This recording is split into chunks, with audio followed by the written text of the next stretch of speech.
And we're back from Comic-Con. With that came a lot of Hall H presentations, one of which is for a highly anticipated movie, Justice League. Did it measure up? Let's take a quick look. Superman was a beacon to the world. He didn't just save people, he made them see the best parts of themselves. All right.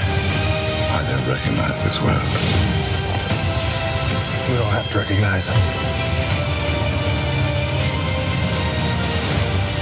You just have to save it.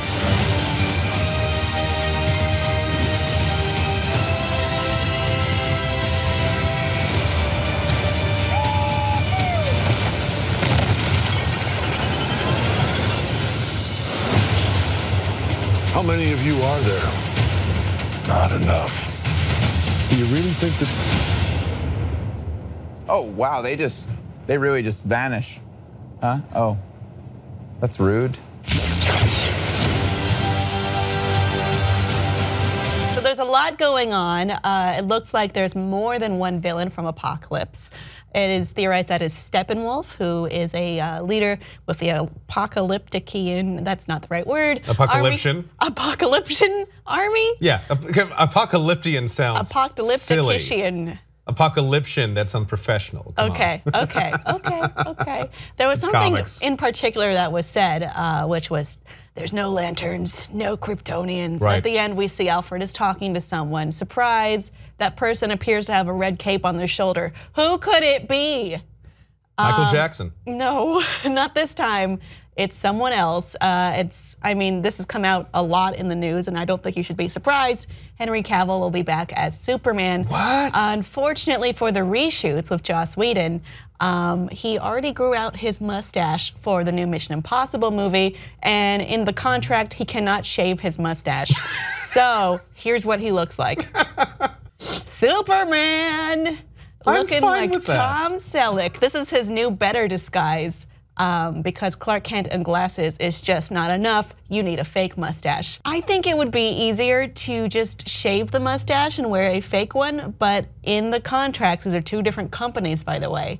Right. I believe Paramount has the contract for Mission Impossible. They won't do it, so they're going to be spending millions of dollars retouching that mustache off of Superman's face for Justice League. What lawyer was paid to put that into the what? No mustache shaving. I want to know the wording in that contract that really, it's like, this will be so airtight, they can't even trim it. It's like, well, can't we? No, mustache stays. There's a whole paragraph behind it. Use it for leveraging or something. Like, exactly. Hey, do this for us and then you can shave the mustache. But it didn't go that way, and the mustache is here and the mustache is here to stay. Some other things going on in the trailer which are fun. We have, I think if anything, it makes me excited for Cyborg and Aquaman, who we haven't seen as much. I'm definitely excited for Aquaman. I think everything about Aquaman looks like it's gonna be fun. And frankly, Aquaman is a character where you gotta embrace the fun. There's so much about him that's sort of a mixture of fairy tale and just camp, that even you can have him be fun and a badass. There's no reason to not have both of those, so. Jason Momoa, perfect casting. Absolutely, everything about him is fun. Cyborg is, I don't know that it seems fun to me now, but he looks a lot better. He looks great. Like, yeah, I mean, the initial things we saw, he looked like he was sort of made of tin foil that had been formed into a body, and now he actually looks better. We're getting an idea of what his role will be. The effects look good. Yeah, no, the effects. I can say that. Yeah, I've like whatever fears or doubts I might have about this movie, effects and casting have never been any of them. Like it's got great people involved. It looks like it's going to be like a really great spectacle. Yeah. Like the battle, I'm sure will be fun. Well, we did have shots of the Amazonians at Themyscira. Yeah. I'm wondering what that was about, actually.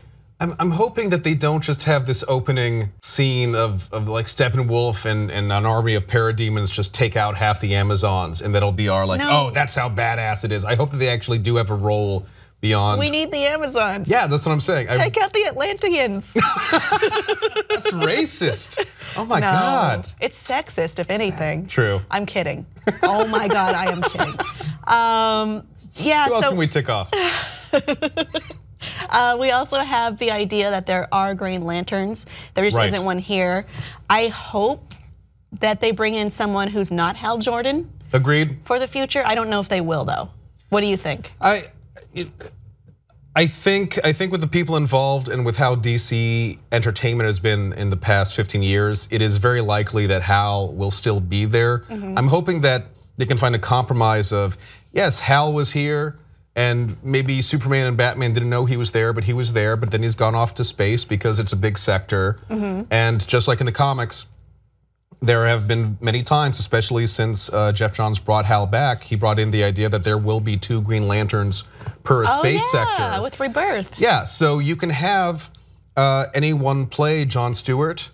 You can have anyone play Kyle Rayner. You know, those would be my 2 picks. I think Jon Stewart would be Jon Stewart's my favorite. I think he would be the great pick because you also have a built-in fan base from a generation of fans that grew up with him as a Green Lantern because of the Justice League cartoon. That's why he's my favorite. Yeah, absolutely. And that makes sense. Why not capitalize on that familiarity and bring him in? I think that would be great. Yeah, I'm into that. Lastly, we have talk over the radio, I guess the radio, in the background of something going on at Arkham Asylum, which makes me think there may be some Batman villains perhaps touching this film. I mean, that's been part of the DC extended universe in the films so far. I mean, half the characters in Suicide Squad were specifically Batman villains. Right. So, and Batman sort of being seen as the elder statesman of the team here. He's very much the linchpin, even though Wonder Woman has this previous experience. Like we're still seeing Batman as sort of the coach.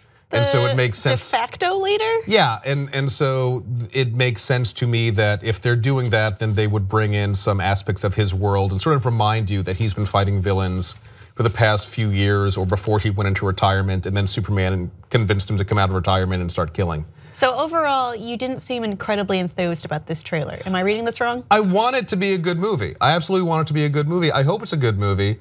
I just don't.